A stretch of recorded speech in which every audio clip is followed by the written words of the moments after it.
I got so much motherfucking design on right now. Break it down, bring it back, make it clap. I got 3 old thoughts, new guap, wear that thing. Bitches on my line, and you know.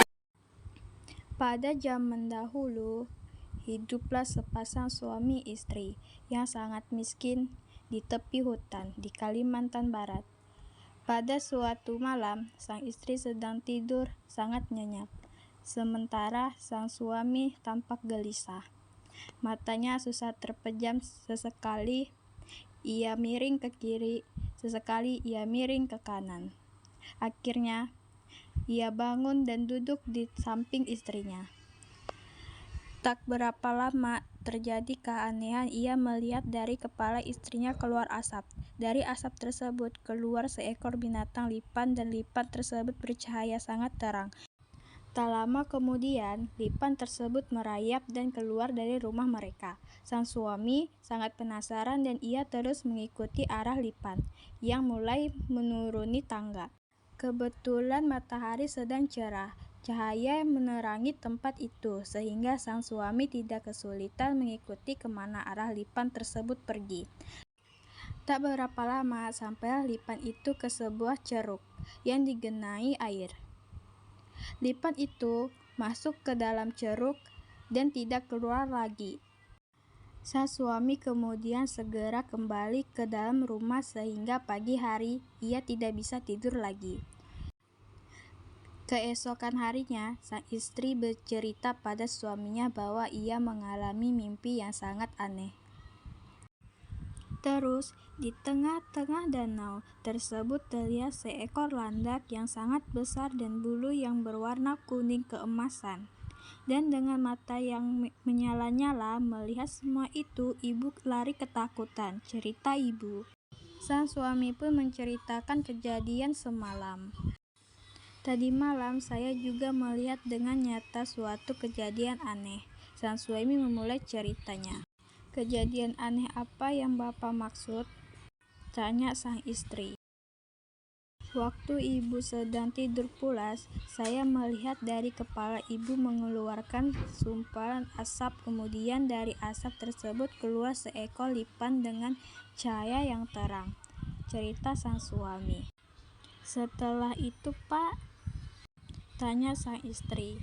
Kemudian lipan itu keluar dan menuju ke sebuah ceruk yang berisi air, dan lipan tersebut masuk ke dalam ceruk itu tapi tidak keluar-keluar, kata sang suami.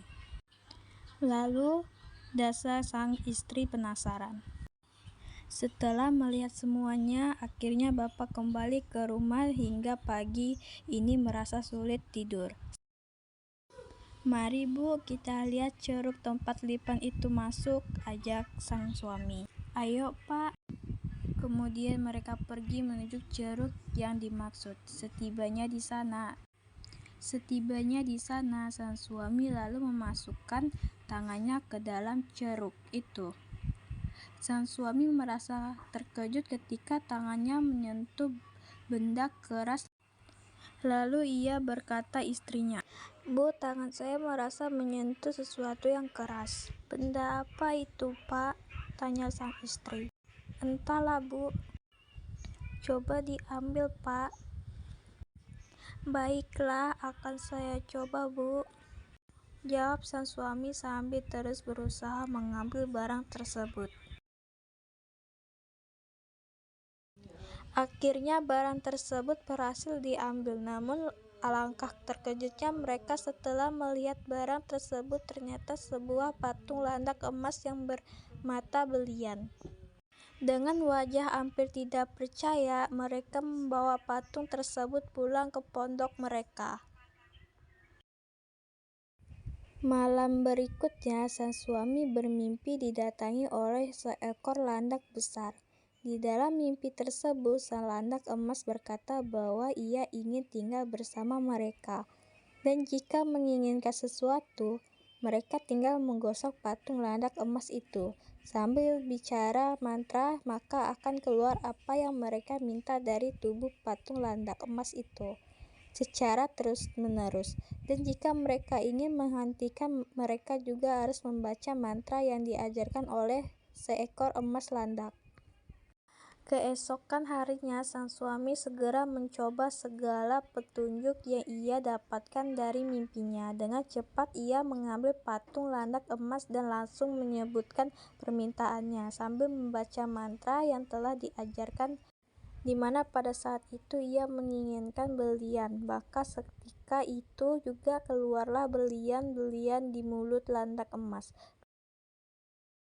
Kemudian dengan cepat ia membaca mantra untuk menghentikannya.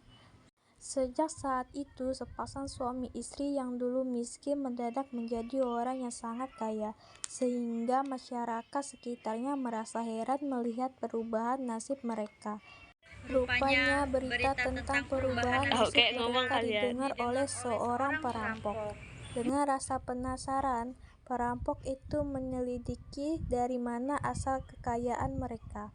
Setelah terus-menerus mengamati dan mengintai suami istri itu, akhirnya sang perampok mengetahui rahasia kekayaan mereka. Sehingga pada suatu hari, sang perampok berhasil mencuri patung emas mereka. Setelah berhasil mengambil patung emas itu, sang perampok berpindah tempat ke daerah Ngabang, yang pada saat itu sedang dilanda bencana kekeringan karena kemarau yang berkepanjangan. Pada saat itu, penduduk wilayah Ngabang sangat membutuhkan air, sehingga air menjadi barang yang sangat berharga. Perampok yang pada saat itu bermisi ingin menjadi pemimpin di daerah itu pun ingin menarik simpati penduduk. Maka segera mengumpulkan penduduk di sebuah tanah lapang sambil berkata dengan sombong, "Wahai saudara-saudaraku sekalian, aku ingin menolong kalian dari segala kesulitan yang sedang kalian hadapi.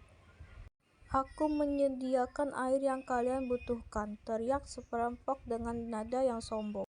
"Hore, kita akan mendapatkan air," teriak penduduk. "Tapi bagaimana cara saudara bisa memberi kami air?" tanya salah satu penduduk. "Baiklah, akan aku buktikan," jawab perampok sambil membaca mantra mengucapkan permintaan sambil menggosok patung landak emas. Seketika itu juga keluarlah air dari mulut patung landak emas dengan deras. "Hore, hore, kita dapat air!"